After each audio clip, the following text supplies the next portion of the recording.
HuffPost. As 2018 approaches, there's a lot to look forward to. The end of a hellish 2017, the Winter Olympics, the Bachelor Winter Games, 2017 being over, midterm elections, and 2017 finally drawing to a close. More than anything, though, we're eagerly anticipating the flood of new 2018 books, and the coming year's literary crop looks bountiful. We can't wait to lose ourselves in new fiction from Meg Wolitzer, Laura Van Den Berg and Lenny Zoomas, and to absorb thoughtful essays about culture, gender, race and identity from Zadie Smith, Morgan Jerkins and Marilyn Robinson. We're also excited for the books that don't appear on this list, books we don't even know about yet, but which will end up surprising us with their power and beauty. Here are the 60 books we can't wait to read. In 2018, Riverhead, Little Brown Faber, Pamela Dorman Putnam, The Nothing. Hanif Qureshi. Faber, an elderly filmmaker, becomes obsessed with the fear that his younger wife is having an affair with a friend, and plots to expose them. Qureshi's latest novel is a slim and focused tale of vengeance and mortality. The Immortalists. Chloe Benjamin Putnam. If you're a sucker for fantasy-tinged family sagas, The Immortalists should have you excited. In the summer of 1968, four young siblings visit a fortune teller who tells them the day they'll die, a prediction that shapes the rest of their lives. The Afterlives. Thomas Pierce. Riverhead. There's a cottage industry of Christian memoirs about heaven written by people who were revived after technically dying. Pierce's novel explores the emotional fallout of the reverse scenario. A young man suffers a sudden heart attack, is resuscitated, and realizes, to his dismay, that he didn't glimpse an afterlife. Everything here is beautiful. Mira T. Lee. Pamela Dorman Lee's debut novel tells the story of two sisters, the older one responsible and practical, the younger one impulsive and plagued by mental illness, navigating a lonely adulthood after their mother dies. The narrative carries echoes of Sense and Sensibility, but offers a wholly original exploration of sisterly bonds.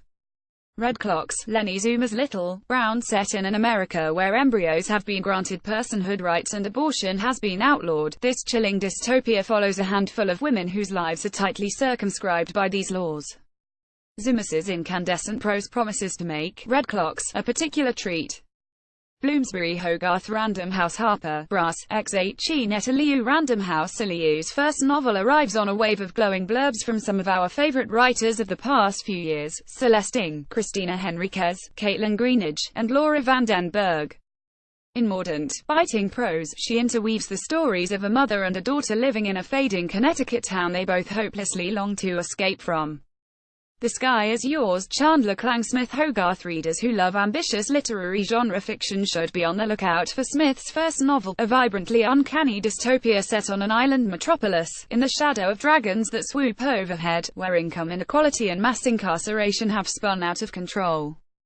Peach. Emma Glass. Bloomsbury, USA. Even as the world confronts report after report of famous men who are UAL predators, we rarely confront the horrific pain that can result from UAL violence. In Peach, a off-consciousness narrative about a girl reeling in the aftermath of a brutal rape, Glass confronts us with the bodily and psychological trauma left behind.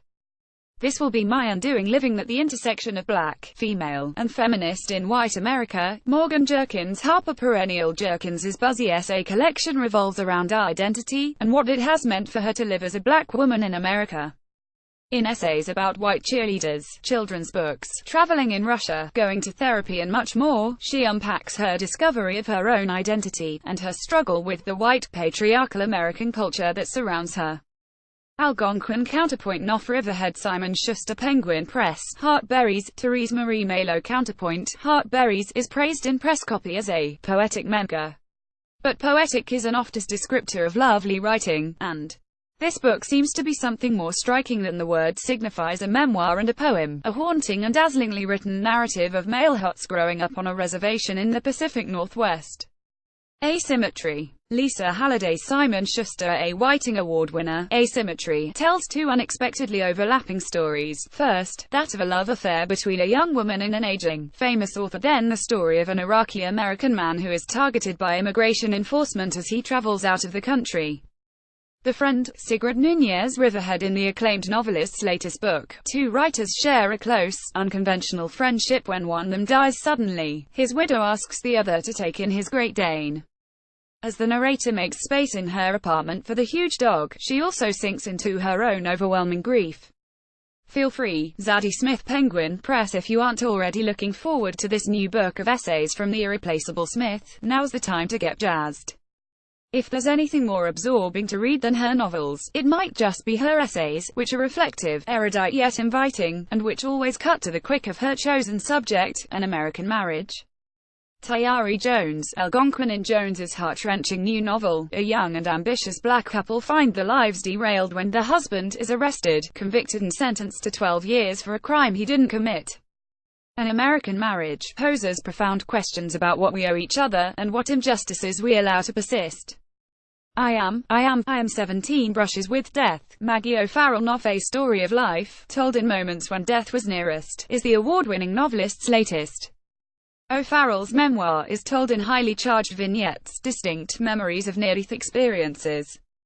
Grove HMH Random House FSG Atria, The Lost Girls of Camp Forevermore, Kim Fu Horton Mifflin Harcourt. 5 girls on the precipice of adolescence go on a kayaking trip, but find themselves left alone in the wilderness of the Pacific Northwest. Fu's novel starts here, at Camp Forevermore, but follows the lives of these girls well into adulthood, and shows how deeply marked they are by that fateful time at camp. Sadness is a white bird. Moriel Rothmanicher Atria. In his novel, Rothmanicher, once a conscientious objector who refused to serve in the Israeli Defense Forces, explores the fraught politics of the region through the eyes of a young Israeli man and 2 Palestinian siblings he befriends. Freshwater. Aqua Aki Mezi Grove. This debut novel follows Ada as she is born, grows up and leaves Nigeria for America to go to college. Always a troubled girl, it becomes clear that she has multiple personalities struggling for dominance within her, and she must grapple with external trauma as well as her own self-destructive urges. White Houses. Amy Bloom Random House. In this historical novel, Bloom dramatizes the love affair between Eleanor Roosevelt and journalist Lorena Hickok. Though Roosevelt is the more familiar woman, Hickok is the narrator and central figure in Bloom's fictionalization of their complicated romance. What Are We Doing Here? Marilyn Robinson Farrar, Strauss-Giroux. The title of Robinson's latest book of essays, many of which were given as lectures over the past few years, should be read with a rueful sigh. In her measured but strongly argued pieces, she takes on American self-mythologizing, the role of faith and values in our history and the roots of our divided politics. Flatiron Echo Hogarth Riverhead Soho, Census, Jesse Ball Echo. Inspired by his own late brother, Ball's atmospheric novel follows a widower who learns he's dying and will soon leave his beloved son, who has Down syndrome, alone in the world. Desperate to make the most of their final days together, he takes a job traveling the country as a census taker. Girls Burn Brighter. Shobha Rao Flatiron. The first novel from an award-winning short fiction writer, Girls Burn Brighter, tells the story of 2 young girls growing up in a small Indian village. They form a fast friendship, only to be torn apart. Rao's novel should be a treat for Ferrante fans, exploring the bonds of friendship and how female ambition beats against the strictures of poverty and patriarchal societies. A Wayland, Ramona Orsubble Riverhead Orsubble, known for her darkly whimsical fiction, is publishing her second short story collection. It will feature 11 stories, divided into 4 subsections: Bay of Hungers, The Cape of Persistent Hope, The Lonesome Flats, and The Dream Isles. Rainbirds. Clarissa Gonawan. Soho Press. Gonawan's debut novel, a genre-bending tale of a young man who moves to a small town to put his sister's affairs in order after she's brutally murdered, has already garnered international praise for elegantly combining a suspenseful mystery with an eloquent meditation on love and lost gun love. Jennifer Clement Hogarth. Clement turns her hypnotic pen to the story of America's love affair with guns, specifically, a 9-year-old girl and her mother, who live in a trailer park in Central Florida. Their impoverished but happy life is disrupted by the mother's romance with a gun-loving rascal. Knopf Catapult Holt Soft Skull, The Sparshalt Affair. Alan Hollinghurst. Knopf, the latest novel from Hollinghurst, whom New Yorker critic James Wood once described as one of the few contemporary writers who deserve to be praised for writing beauty, is a multi-generational saga that revolves around a man named David Sparshalt who arrives at Oxford in the midst of World War II. The Life to Come. Michelle de Crazer Catapult. The acclaimed Australian writer's 5th novel spans continents, set in Australia, France and her native Sri Lanka, and weaves together 2 disparate narratives that raise uncomfortable questions about Australian society, self-satisfied liberalism and modern life. The Merry Spinster Tales of Everyday Horror, Mallory Ortberg Holtoses, assemble the co-founder of the beloved, if short-lived, website The Toast has transformed one of the site's literary humor columns, Children's Stories Made Horrific, into a book of twisted tales inspired by classic fairy tales. We could not be more excited. Men and Apparitions, Lynn Tillman's Soft Skull Tillmani's sixth novel, her first in over a decade, centers on an eccentric man with academic obsessions. She traces his mental perambulations as he immerses himself in family photographs and stories, studies modern masculinity and loses himself in his own circling thoughts and emotions. Counterpoint Viking Custom House New Directions, The Gunners, Rebecca Kaufman Counterpoint, The Gunners are a tight-knit group of neighborhood playmates, until they come of age, and one friend stops associating with them. Years later, that long-estranged friend dies by suicide, and the remaining five gather again to untangle what went wrong, what secrets she was holding onto and what secrets are in their own pasts. Stray City, Chelsea Johnson Custom House set in Portland in the late 1990s and the late 2000s, Stray City follows a young woman who finds acceptance in the city's lesbian community, far from her religious upbringing, only to end up having a baby after a fling with a man.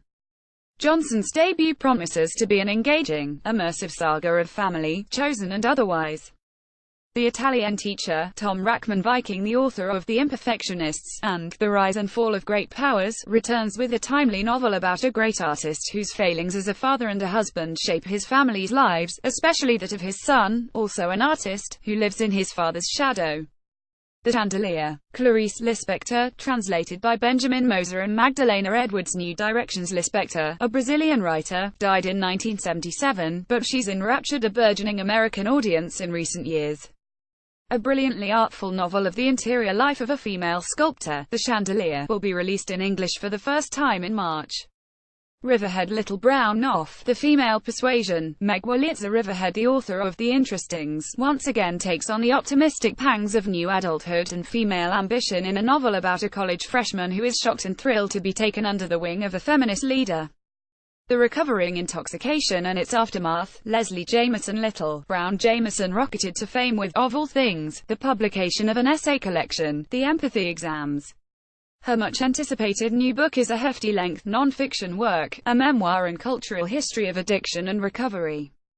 See What Can Be Done. Lori Moore. Knopf, best loved for her funny, sharp short stories, Moore will release a non-fiction collection of her criticism and essays this spring. Random House. Hogarth Grover. Little Brown William Morrow Atria. Macbeth. Joe Nesbø. Hogarth. Macbeth might have been Shakespeare's shortest tragedy, but there's nothing short about Norwegian musician and crime novelist Joe Nesbø's hefty modern adaptation. The latest in Hogarth's Shakespeare series situates Macbeth as a beleaguered police inspector caught amid a violent drug war. Sharp. The Women Who Made an Art of Having an Opinion. Michelle Dean Grove. Dean offers a new, women-centric perspective on 20th-century American public thought in this history of 10 women whose writing influenced the culture profoundly, including Pauline Kael, Nora Ephron, Joan Didion, and Janet Malcolm.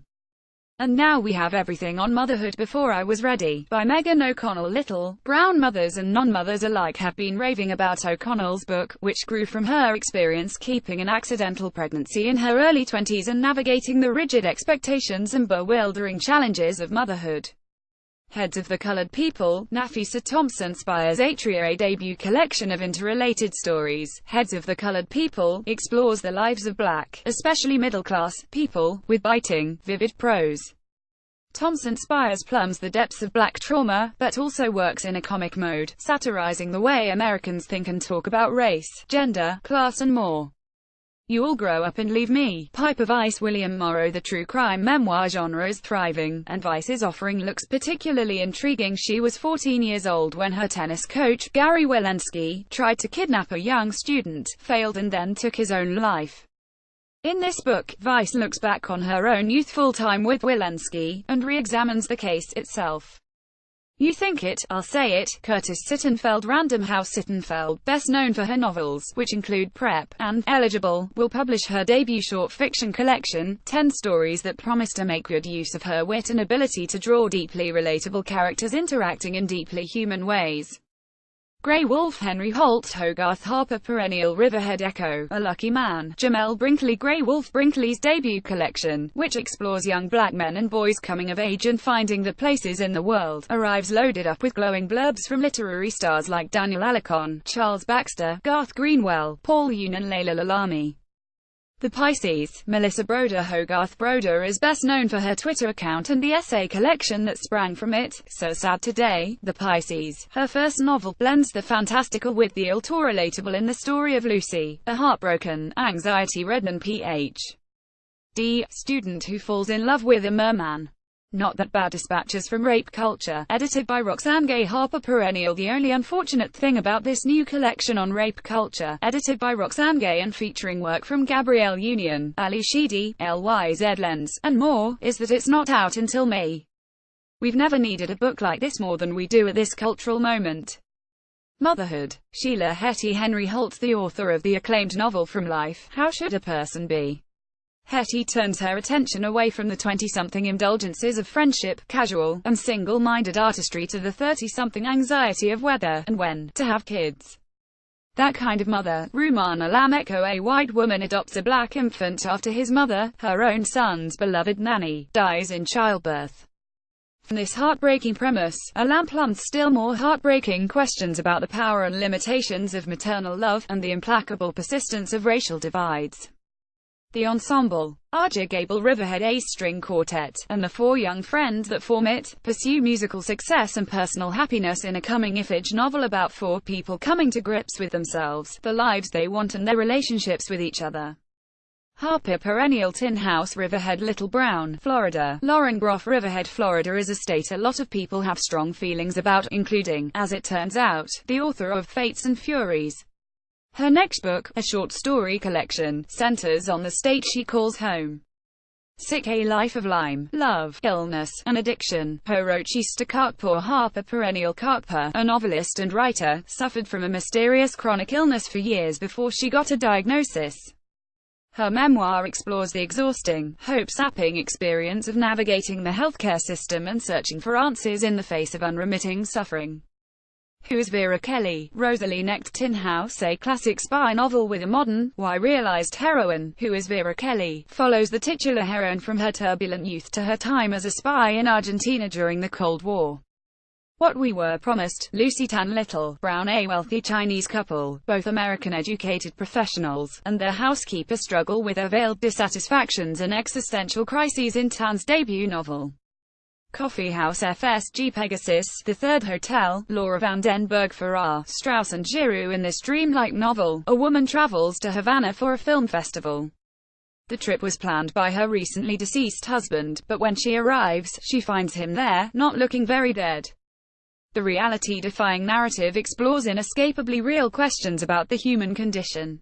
The Court Dancer, Kyung-suk Shin. Pegasus. The acclaimed South Korean writer's next novel takes place in the Joseon court in Paris in the late 19th century, as a beautiful court dancer navigates palace intrigue, the Parisian intellectual milieu and personal heartbreak. Eleanor, or The Rejection of the Progress of Love. Anna Moshevaki's Coffee House books. A woman loses her laptop, with all of her work inside. Her quest to recover her data shapes this complicated metanovel, which untangles the creative process itself, in all of its contradictions, anxieties and hopes. My Struggle. Book 6.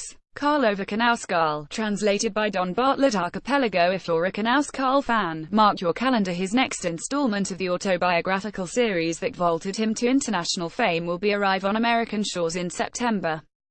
Transcription. Kate Atkinson. Transworld. A young woman joins the Secret Service during the war, then heads to the BBC, but her past continues to follow her. In the latest from Atkinson, the author of Life After Life. Mr. Occam's Razor. Barbara Kingsolver. Harper Kingsolver, the author of The Poisonwood Bible, will publish a new novel this fall, a cross-century saga about two families living in same New Jersey home, a one-time utopian community, in very different eras.